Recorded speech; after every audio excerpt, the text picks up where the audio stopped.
দিনাজপুর থেকে দেশ জুড়ে খাল খনন কর্মসূচির উদ্বোধন করলেন প্রধানমন্ত্রী তারেক রহমান।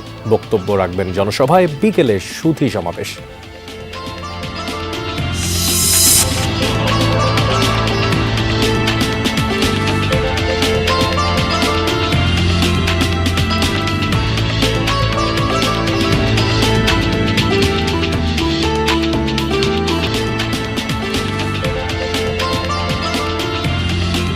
আমন্ত্রণ জানাচ্ছি সংবাদ সারা দেশে। আপনাদের সঙ্গে আছি আমি মোহাম্মদ মশিউর অনিক। এতক্ষণ শিরোনাম দেখছিলেন, এবার দেখবেন বিস্তারিত।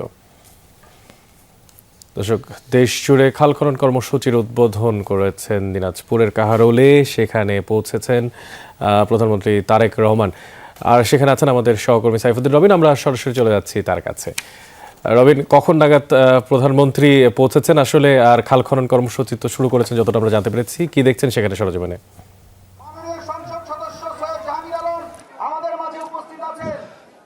অনেক খানিক আগে, অর্থাৎ প্রায় 2 থেকে 3 মিনিট আগেই প্রধানমন্ত্রী তারেক রহমান এই শাহপাড়া খাল পাড়ে এসে পৌঁছান এবং মাটি কেটে নিজে এই খাল খনন কর্মসূচির উদ্বোধন করলেন।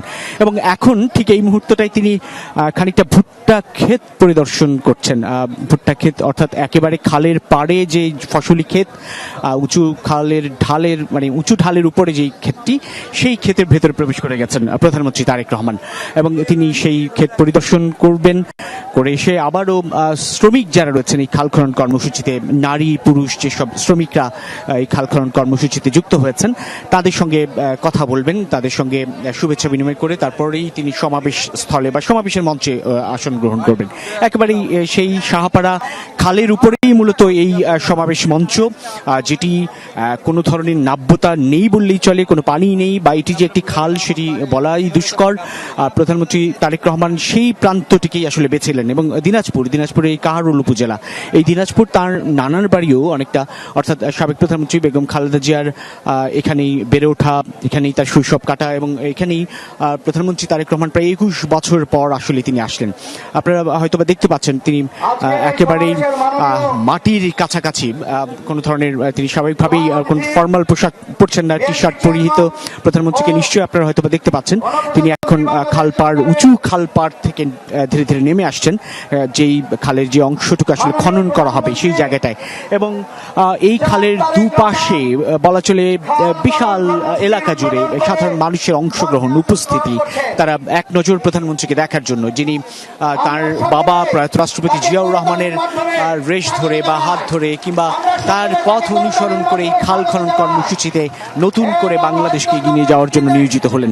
নির্বাচনী প্রতিশ্রুতি অনুযায়ী ক্ষমতা গ্রহণের 1 মাস পরেই প্রধানমন্ত্রী তারেক রহমান এই খাল খনন কর্মসূচির উদ্বোধন করলেন। দেশ জুড়ে প্রায় 54টি জেলায় আজকে এই কর্মসূচির উদ্বোধন করতে যাচ্ছেন প্রধানমন্ত্রী। ইতিমধ্যেই বলা চলে একেবারে হাতে কলমে উদ্বোধন সেটি হয়ে গেছে, অর্থাৎ প্রধানমন্ত্রী নিজে কোদাল দিয়ে মাটি কেটে এই খাল খনন কর্মসূচি বা পুনঃ খনন কর্মসূচির আসলে উদ্বোধন করলেন, যেটি বিএনপি তার দেশ গড়া পরিকল্পনা কিংবা নির্বাচনী প্রতিশ্রুতিতে উল্লেখ করেছিল। দেশব্যাপী নদী, নালা, খাল, জলাধার খনন ও পুনঃখনন কর্মসূচি, এবং সেটি সরকার গ্রহণের 1 মাসের মধ্যেই উদ্বোধন হলো দিনাজপুরের একেবারে অজপাড়া গা বা অজপাড়া এলাকায়, এই কাহারোল উপজেলায়, যে এলাকায় আসলে যেখানটায় সমাবেশ সেটি পুরোটাই খালের উপর। যেটা বলছিলাম এর আগেও, যে কোনো সড়ক নেই, পুরোটাই খাল, কিন্তু এই খাল এখন সড়কের রূপ নিয়েছে।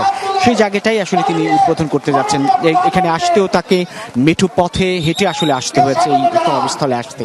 এবং এই প্রান্তিক অঞ্চলে কিংবা একেবারে প্রত্যন্ত অঞ্চলে প্রধানমন্ত্রীর আগমন ঘিরে সাধারণ মানুষের মধ্যে কিন্তু ব্যাপক উৎসাহ, ব্যাপক আগ্রহ, এবং তারা বেশ অনুপ্রাণিতও বটে। অনুপ্রাণিত এই অর্থে তারা বলছেন যে খোদ স্বয়ং প্রধানমন্ত্রী যখন এই কার্যক্রমকে বেশ গুরুত্বের সঙ্গে দিয়েছেন, যে কার্যক্রমের সঙ্গে সাধারণ মানুষের ভবিষ্যৎ, কৃষি, ফসল উৎপাদন কিংবা জীবনযাপন সেটি নিবিড়ভাবে যুক্ত, সেই কার্যক্রমে প্রধানমন্ত্রী যখন গুরুত্ব দিয়েছেন, তখন সাধারণ মানুষ খানিকটা সেই বিষয়টিকে বেশ সাদরেই গ্রহণ করলো। এবং বিএনপি মহাসচিব মির্জা ফখরুল ইসলাম আলমগীর, যিনি স্থানীয় সরকার মন্ত্রী, তিনি রয়েছেন। সেই সঙ্গে দুর্যোগ ব্যবস্থাপনা মন্ত্রী আসাদুল হাবিব দুলু, তিনিও রয়েছেন। তারা দুজনই এই অঞ্চলেরই সন্তান, অর্থাৎ একজন ঠাকুরগাঁওয়ের, একজন লালমনিরহাটের, অর্থাৎ উত্তরবঙ্গের সন্তান। সেই সঙ্গে যেই মন্ত্রণালয়ের তত্ত্বাবধানে এই কার্যক্রমটি সম্পন্ন হচ্ছে দেশ জুড়ে, পানি সম্পদ মন্ত্রণালয়, পানি সম্পদ মন্ত্রী শহীদুদ্দিন চৌধুরী আইনি, তিনি রয়েছেন, পুরো কার্যক্রম তত্ত্বাবধান করছেন।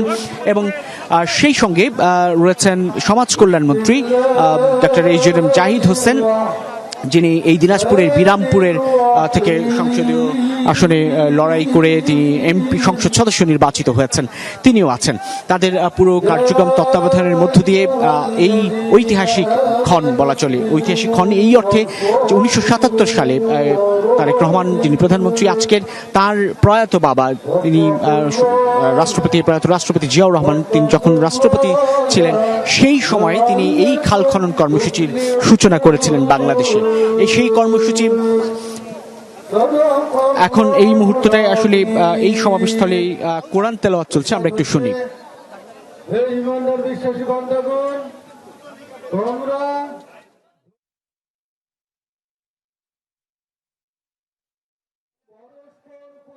পরস্পর প্রতিযোগিতা করো এবং দেশ রক্ষার ব্যাপারে, দেশের স্বাধীনতার সার্বভৌমত্ব রক্ষার ব্যাপারে শত্রুদের অবলম্বন করো।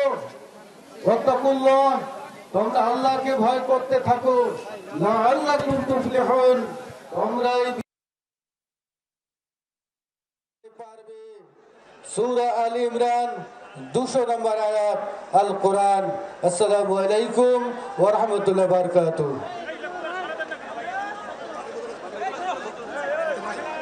ধন্যবাদ মাওলানা রবিউল ইসলামকে।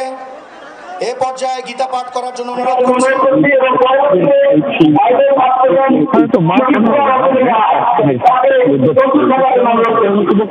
বাইবেল পাঠ করবেন সুমিত্রা রজনী রায়।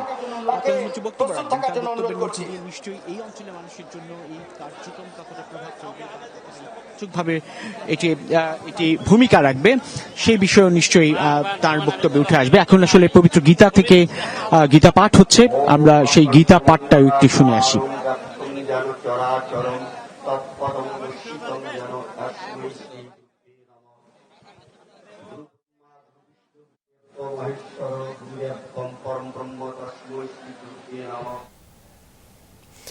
দিনাজপুরের কাহারোলে খাল খনন কর্মসূচি শুরু করেছেন প্রধানমন্ত্রী তারেক রহমান। সেখানে উপস্থিত আছেন হাজারো মানুষ যারা অধীর আগ্রহ অপেক্ষা করছিলেন। সে বিষয়ে সবশেষ খোঁজখবর আমাদেরকে দেখছিলেন আমাদের সহকর্মী সাইফুদ্দিন রবিন।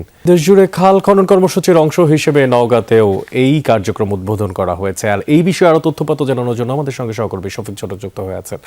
শফিক, বেল্লতা যে খাল খননের কাজ শুরু হয়েছে, সেই কাজের আসলে সুফল কি মিলবে সে বিষয়টি নিয়ে এলাকাবাসী কি বলছেন?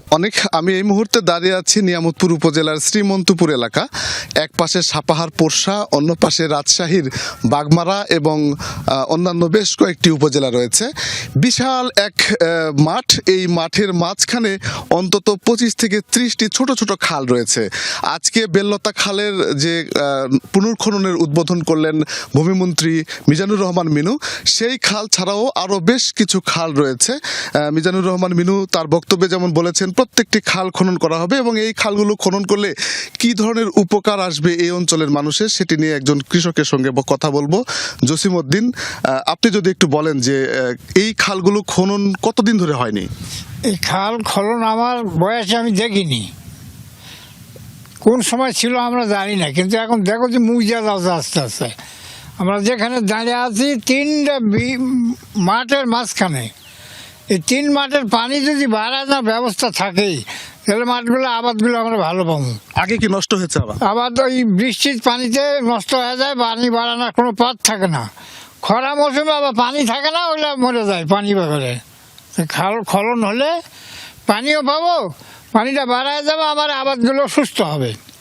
এবং এখানে মাছ চাষ, মাছ যে কৃষকেরা মাছ মারিয়া খায়, জাল, ছিপ, শাক, পলই দিয়ে এই মাছগুলো খাইতে পাওয়া যায়। খাল খনন করলে মাছগুলোও থাকবে, খাইতেও পাওয়া যাবে, ধানগুলো সংস্কার ভালো হবে। অসংখ্য ধন্যবাদ জসিমউদ্দিন আপনাকে।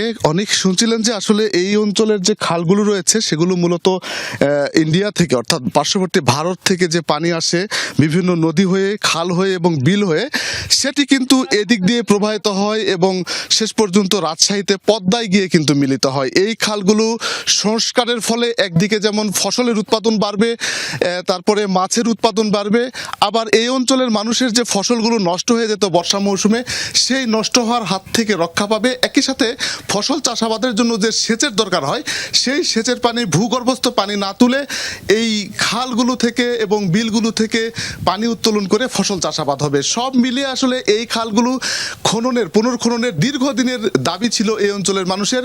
সেই দাবি পূরণ হওয়াতে ধন্যবাদ কিন্তু শফিক আমাদের সঙ্গে যুক্ত থাকার জন্য। আপনি নওগাঁ থেকে জানাচ্ছিলেন যেমনটাই যে খাল খননে আসলে কৃষকদের অনেক উপকার হচ্ছে। খুলনায় এক যুবদল নেতাকে প্রকাশ্যে গুলি করে হত্যা করা হয়েছে। এই বিষয়টি নিয়ে আরো বিস্তারিত জানতে চাই, আমরা সহকর্মী প্রবীর বিশ্বাসের সঙ্গে যুক্ত হয়ে যাব। প্রবীর, অনাকাঙ্ক্ষিত এই ঘটনার আসলে সম্পর্কে কি বিস্তারিত তথ্য এখন পর্যন্ত আপনার হাতে এসেছে? আবারও খুলনায় প্রকাশ্য দিবালোকে গুলির ঘটনা ঘটেছে এবং সেই গুলিতে যুবদল নেতা তিনি নিহত হয়েছেন, যে লাশটি এখন খুলনা মেডিকেল কলেজ হাসপাতালের মর্গে রয়েছে। আমরা সেই মর্গের সামনে চলে এসেছি। যেটুকুন জানতে পেরেছি সকাল 10:30টার দিকে রাশিকুল আনাম রাজসু, বয়স 36 বছর, তিনি শরীফুল আনামের ছেলে এবং নগরী দৌলতপুরের উত্তর দেয়ানা গ্রামে, দেয়ানা নামক জায়গায় তার বাড়ি। তিনি ছাত্র দলের রাজনীতি করতেন এবং খুলনার যে থানাগুলো রয়েছে তার মধ্যে দৌলতপুর থানার তিনি সহ সাংগঠনিক সম্পাদক ছিলেন। পরবর্তীতে তিনি যুব দলের সাথে সম্পৃক্ত ছিলেন। সকাল 10:30টার দিকে তার যে ব্যবসা প্রতিষ্ঠান রয়েছে কেডিএ দৌলতপুর এলাকাতে, সেখানে তিনি বসেছিলেন তার ব্যবসা প্রতিষ্ঠানের সামনেই এবং পরপর 3 রাউন্ড গুলি করে দুর্বৃত্তরা। তার তিনটে গুলি হয়তো মাথার পিছন থেকে ঘাড়ের সংলগ্ন জায়গায় লেগেছে। তারপর স্থানীয় লোকজন তাকে দ্রুত খুলনা মেডিকেল কলেজ হাসপাতালে নিয়ে এলে চিকিৎসকরা তাকে মৃত ঘোষণা করেন। তারপরই মরদেহটি ফরেনসিক বিভাগে মর্গে নেওয়া হয়েছে এবং এই ঘটনায় জনমনে আবারও আতঙ্ক, আবারও খুন। দিনে আপনি জানেন খুলনাতে একের পর এক প্রকাশ্য দিবালোকে, কখনো হাজারো মানুষের সামনে, কখনো আদালতের সামনে খুনের ঘটনা ঘটছে। এমন খুন বারবার ঘটছে, সে কারণেই মানুষ মনে করে প্রশাসনের আরও বেশি জোরালো ভূমিকা পালন করতে হবে এবং যদি প্রশাসন তৎপর না হয় তাহলে এই খুনের ঘটনাগুলো ঘটতেই থাকবে। পরিবার পরিজনের সদস্যরা এখানে ইতিমধ্যে চলেছে, তারা বলেছে যারাই হত্যাকাণ্ডের সাথে জড়িত তাদেরকে দ্রুত সময়ের মধ্যে আইনের আওতায় এনে সর্বোচ্চ সাজা নিশ্চিতের দাবি তাদের অনেক। খুলনাতে আবারও ঘটেছে অনাকাঙ্ক্ষিত খুনের ঘটনা, সে বিষয়ে জানাচ্ছিলেন সহকর্মী প্রবীর বিশ্বাস। নিত্যপণ্যের পাইকারি ও খুচরা দামের সামঞ্জস্য রাখতে ঈদের পরে ফ্যাক্ট ফাইন্ডিং কমিটি কাজ শুরু করবে, এমন তথ্য জানিয়েছে বাণিজ্যমন্ত্রী খন্দকার আব্দুল মুত্তাদির। সকালে সিলেটের ওসমানীনগর উপজেলার চম্পাতলী খালের পুনর্খনন কাজের উদ্বোধন করেন তিনি। বলেন, ফ্যাক্ট ফাইন্ডিং কমিটি বাজার পরিস্থিতি পর্যালোচনা করে প্রয়োজনীয় সুপারিশ প্রদান করবে। বাণিজ্যমন্ত্রী আরও বলেন, সিলেট অঞ্চলের সব খাল পর্যায়ক্রমে খনন ও পুনর্খনন করা হবে, আর এর ফলে কৃষি ও সেচ কার্যক্রমে ইতিবাচক প্রভাব পড়বে এবং কৃষি উৎপাদন বাড়তে এই কর্মসূচি গুরুত্বপূর্ণ ভূমিকা রাখবে। এখন থেকে স্পাইসি ক্রিস্পি পটাটা প্রাণ পটাটা, একটি স্বনির্ভর বিস্কুট। আর এই ছিল সংবাদ সারা দেশের এখনকার আয়োজনে। এতক্ষণ সাথে থাকার জন্য ধন্যবাদ জানাচ্ছি সবাইকে।